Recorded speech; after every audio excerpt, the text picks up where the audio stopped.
back to the Daily English Practice Channel. I am so excited you are tuning in today. I'm your host, Anna, and I am joined, as always, by the wonderful, the talented, and the very energetic David. How are you doing today, David? Oh, Anna, I am doing fantastic. I'm feeling like $1,000,000 today. Thank you for that lovely introduction. The talented and energetic David. I think I'm going to print that on my business cards. Hello to all our amazing listeners out there. We are so happy to have you with us for another episode of English learning and fun. You really should put that on a business card, David. It suits you. Now, everyone, today we have a topic that I think is close to everyone's heart. We are talking about English speaking practice without stress. Without stress, that is the key word, isn't it? Stress. It's that heavy feeling in your chest when you want to speak, but the words just won't come out. It's like your brain goes on a little vacation right when you need it most. Exactly. We've all been there. Even as native speakers, sometimes we get nervous. But for English learners, that speaking stress can be a real wall. It stops you from practicing. And if you don't practice, you don't improve. It's a bit of a cycle, isn't it? It is a vicious cycle, Anna. But today we are going to break that cycle. We're going to give you some practical, easy, and most importantly, stress-free ways to get those words flowing. We want you to feel relaxed. We want you to feel confident. We want you to enjoy the process. I love that. Enjoy the process. That's going to be our mantra for today. But before we dive into our tips, let's look at a few useful expressions we'll be using. Listeners, grab your notebooks. David, what's our first expression of the day? Well, I just used one. I said I was feeling like $1,000,000. Does that mean I have $1,000,000 in my pocket? I wish. No, to feel like $1,000,000 simply means to feel wonderful, healthy, and full of energy. It's a great one. You can use it after a good night's sleep or when you're wearing a new outfit. I feel like $1,000,000. And another one we should mention is to break the ice. This is so important for speaking. To break the ice means to start a conversation in a social situation where people might feel a bit stiff or nervous. You break that cold, icy silence. I love that image, breaking the ice. We'll be talking about how to break the ice with yourself and with others later on. But first, David, let's talk about the biggest source of stress, perfectionism. Oh, the P word, perfectionism. This is the idea that every sentence must be grammatically perfect, every word must be pronounced exactly right, and if you make one mistake, the world will end. Newsflash, the world does not end. I make mistakes in English every single day. You make mistakes, David. We all do. I certainly do. Just yesterday, I tried to say specific, and it came out as Pacific. I told my friend I needed a Pacific tool for the job. He asked me if I was going to the ocean. We had a good laugh. See, that's the spirit. You laughed. To reduce stress, you have to laugh it off. That's another great phrase. To laugh it off means to treat a mistake or a nervous moment as a joke instead of a disaster. Exactly. So our first tip for stress-free practice is embrace the mistakes. Think of mistakes as learning coins. Every time you make a mistake, you've just paid a little bit of tuition to the school of life. You're getting smarter. I love that. Learning coins. That's so positive. So if you say, I goes to the store instead of I go to the store, don't freeze up. Just keep going. The goal is communication, not perfection. Right. Communication over perfection. Let's say that together, Anna.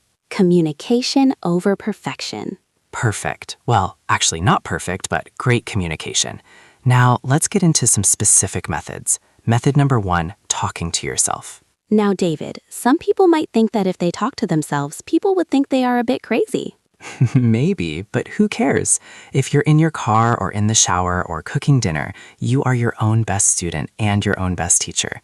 I call this the narrator technique. The narrator technique. Tell us more. It's simple. You just narrate your life in English. Imagine you are the star of a cooking show or a documentary. You say, now I am chopping the onions. Oh, these onions are making my eyes water. Now I am putting them in the pan. The pan is hot. I love that. It's so low pressure because no one is listening. You can't be embarrassed if there's no audience. Precisely. You're building the muscle memory of speaking. Your mouth is getting used to forming English sounds. And you can self-correct without feeling bad. If you say, the pan are hot, you might stop and think, oh wait, the pan is hot, and you just fix it and move on. No stress. Exactly. Let's do a quick mini role play, Anna. Let's pretend you are getting ready for work in the morning. Try narrating your actions. Okay, let me try. Okay, it is 7 a.m. I am waking up. I feel a bit tired, but I need to get out of bed. Now I am walking to the kitchen. I am making a cup of coffee. I love the smell of fresh coffee in the morning. Now I am looking for my keys. Where are my keys? Oh, they are on the table. That was perfect. And look at how many useful words you used. Waking up, getting out of bed, looking for, on the table. These are everyday phrases. It actually felt quite fun. It made my morning routine feel like a movie. Right? And listeners, you can do this for 5 minutes a day. Just 5 minutes. It's a low-stakes way to practice. Low stakes means there's nothing to lose. There's no risk. Low stakes. That's a great expression. High stakes would be a job interview. Low stakes is talking to your coffee pot. Exactly. Now let's move on to tip number 2, using fillers to buy yourself time. Oh, this is a game changer. A game changer is something that completely changes the situation for the better. It really is. One of the biggest reasons learners get stressed is because of silence. They think, oh no, I've stopped talking. The other person is waiting. I'm failing. And that silence feels like it lasts for hours, even if it's only 2 seconds. Right. So instead of staying silent, use fillers. These are words like, well, actually, to be honest, or that's an interesting question. These phrases buy you time. To buy time means to give yourself a few extra seconds to think about what you want to say next. Let's practice this. Anna, I'm going to ask you a slightly difficult question, and I want you to use a filler to buy yourself some time. I'm ready. Hit me with it. Okay. Anna, what do you think is the most important invention of the last 100 years? Oh, wow. Well, that's a really interesting question, David. Let me think for a second. To be honest, there are so many things to choose from, but I would have to say the internet. Brilliant. Did you hear what Anna did there, listeners? She didn't just sit there in silence. She said, well, that's a really interesting question, and to be honest, that gave her brain about 5 seconds to find the word internet. And those 5 seconds are gold. They make the conversation sound more natural. Native speakers use fillers all the time. We rarely just jump into a complex answer. We really don't. We and ah and say constantly. So learners, don't be afraid to use them. It makes you sound more fluent, and it takes the pressure off. Takes the pressure off. I love that. It reduces the stress. Now, Anna, what about when you are actually talking to someone else? That's usually the most stressful part. How can we make that stress-free? Well, my favorite tip for this is to be a listener first. Sometimes we get so stressed about what we are going to say that we forget to listen to the other person. That is so true.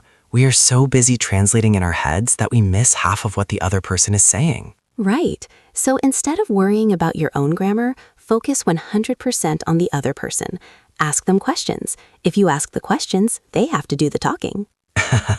That's a clever trick, Anna. You're putting the spotlight on them. Exactly. The spotlight is the focus of attention. If you keep the spotlight on the other person by asking, why do you think so? Or how was your weekend? You can relax and just listen. And when you listen carefully, you often hear words and phrases that you can use in your own answer. It's like they're giving you the building blocks for your conversation. Building blocks. I love that. If they say, I went to a breathtaking park, and you don't know the word breathtaking, you can just repeat it. You can say, oh, a breathtaking park? Tell me more. That's a great technique. It's called echoing. You repeat a key word the other person used. It shows you are listening, and it keeps the conversation going without you having to think of new complex sentences. Let's try a mini role play for that. David, tell me about a hobby you have. I'll try to be a stress-free listener. Okay. Well, lately I've been getting really into sourdough baking. It's quite a long process, but the bread tastes amazing. Sourdough baking. That sounds fascinating, David. You said it's a long process. How long does it actually take? Well, it takes about 2 days from start to finish. You have to feed the starter and then let the dough rise several times. 2 days. Wow, that's a lot of patience. Is it hard to keep the starter alive? It can be. It's like having a little pet in the kitchen. See? I didn't have to say anything complicated. I just echoed sourdough baking, long process, and starter. And the conversation felt very natural. It did, and I felt like you were really interested in my bread, which I appreciate because I love talking about my bread. I know you do. Now, let's talk about another great tool for stress-free practice, shadowing. Ah, shadowing. This is a classic, but it's a classic for a reason. It works. For those who don't know, shadowing is when you listen to a native speaker and you try to repeat exactly what they say at almost the same time. You are like a shadow following them. It's great because you don't have to think about what to say. The words are already provided. You just focus on the rhythm, the intonation, and the flow. Rhythm, intonation, and flow. Those are the music of English. Exactly.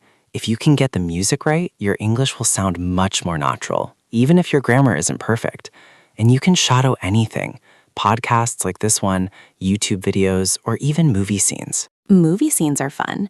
I used to shadow The Wizard of Oz when I was learning a second language. There's no place like home. There's no place like home. Did you wear red shoes too, Anna? Maybe, but the point is, I wasn't stressed. I was just imitating. It felt like a game. That's the key. Turn it into a game.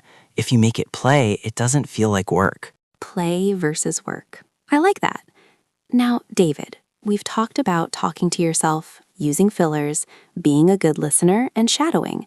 What about the physical side of stress? Oh, this is important. When we are stressed, our bodies get tense. Our shoulders go up to our ears, our breath gets shallow, and our voices get tight. I can feel it just thinking about it. My neck gets so stiff. Right. So before you have a conversation, or even while you are practicing alone, take a deep breath. That feels better already. It really does. It sends a signal to your brain that you are safe. There are no tigers chasing you. It's just English. It's just English. That's a great reminder. No one is going to jump out of a bush and arrest you for using the wrong tense. Exactly. And another physical tip, smile. Even if you're nervous, forcing a little smile can actually make you feel happier and more relaxed. It's a biohack. A biohack. That's a trendy word. It means a small trick you use to change how your body or brain functions. Precisely. Smile, breathe, and maybe even shake your arms out a bit. Relax your jaw. A relaxed jaw makes it much easier to speak clearly. That's a great point. I notice when I'm nervous, I clench my teeth. To clench means to press them together tightly. It's very hard to say the sounds or sounds if your teeth are clenched. So true. The rabbit ran around the rock. Try saying that with clenched teeth. The rabbit ran around the rock. Oh, that sounds terrible. It sounded like a very angry rabbit. See? Relax that jaw. Take a breath and just let the words fall out. Let the words fall out. I love that. Don't push them. Let them fall. Now, David, let's do a little review section for our listeners. We've covered a lot of ground today. We have. Let's recap our main points. Listeners, see if you can remember the expressions we used. Point number 1, embrace mistakes. Don't be a perfectionist. Remember, mistakes are learning coins. Point number 2, use the narrator technique. Talk to yourself. Narrate your day. It's low stakes and great for muscle memory. Point number 3, use fillers to buy yourself time. Words like, well, actually, and to be honest are your best friends. Point number 4, be a listener first. Use the echoing technique to stay in the conversation without feeling the pressure to be a language genius. Point number 5, try shadowing. Follow a native speaker's voice to catch the rhythm and the music of the language. And point number 6, take care of your body. Breathe, smile, and relax your jaw. It's just English. It's just English. I think we should make that the title of our next book, David. I'm in. Now, should we do one more role play to show how all of this comes together? I think that's a great idea. Let's pretend we are two strangers at a coffee shop. I'm a bit nervous about my English, and you are just you, David, friendly and energetic. I can do that. I've had 3 coffees today, so I'm very energetic. Okay, let's set the scene. I'm sitting at a table, and you come over to ask if the chair is free. Okay, here I go. Excuse me. Hi, is this seat taken? Oh, hello. No, not at all. Please, help yourself. Have a seat. Oh, thank you. That's very kind of you. No problem. It's a busy day in here, isn't it? Everyone wants coffee today. Yes, it is very busy. To be honest, I am a little surprised. Usually it is more quiet on Tuesdays. You're right. Tuesdays are usually dead in here. Maybe there's a special event going on? A special event? I didn't think about that. That's an interesting point. By the way, I love that book you're carrying. Is it a mystery? This? Oh, yes, it's a mystery. I am getting into mysteries lately. I find them very breathtaking. Oh, wait, I mean exciting. Breathtaking works too. A breathtaking mystery. I love it. Who's the author? Well, let me see. I can't remember the name off the top of my head, but he is very famous. No worries. I forget names all the time. Sometimes I even forget my own name if I haven't had enough coffee. I know what you mean. I feel the same way. And scene. That was wonderful, Anna. Did you notice what you did there? I did. I used a filler, to be honest. I used "that's an interesting point" to buy time. I even used "getting into," which we talked about earlier. And when you stumbled on the word breathtaking, you didn't panic. You just corrected yourself and kept going. That is exactly what we mean by stress-free. It felt much better. I didn't feel like I was being tested. I felt like I was just talking. And that's the secret. Conversation is a bridge, not a test. It's a way to connect with another human being. A bridge, not a test. I'm going to write that down. That's beautiful, David. Why, thank you, Anna. I have my moments of wisdom. You certainly do. Now, before we wrap up, let's look at those expressions one more time for our listeners. Good idea. Let's drill them. To drill means to repeat something many times to make sure you remember it. Like $1,000,000. I feel like $1,000,000. To break the ice. I used a joke to break the ice. To laugh it off. When I made a mistake, I just laughed it off. Low stakes. Talking to my dog is a low-stakes way to practice English. Does your dog understand English, David? He's still working on his grammar, but he's a great listener. That's good to know. What about to buy time? I used a filler to buy time while I thought of the answer. A game changer. Learning to relax was a game changer for my speaking skills. Off the top of my head. I can't remember the name off the top of my head. This means you can't remember it immediately without looking it up. And finally, our favorite, communication over perfection. Communication over perfection. Say it loud, say it proud. Oh, David, this has been such a fun episode. I feel so much more relaxed already. I hope our listeners do too. I hope so too. Remember, everyone, you are doing a great job. Learning a language is a big task, and the fact that you are here, listening, and practicing is amazing. Be kind to yourself. Yes, be your own biggest fan, not your own biggest critic. Well said, Anna. Well, I think that's all the time we have for today. It is. But don't worry, we'll be back soon with more tips, more laughs, and more English practice. In the meantime, try narrating your day. Tell your breakfast how you're feeling, shadow your favorite movie character, and most importantly, keep smiling. Thank you for listening to the Daily English Practice channel. We love having you here. If you enjoyed this episode, tell a friend. Let's spread this stress-free English love. Goodbye, everyone. Happy practicing. Bye-bye. See you next time.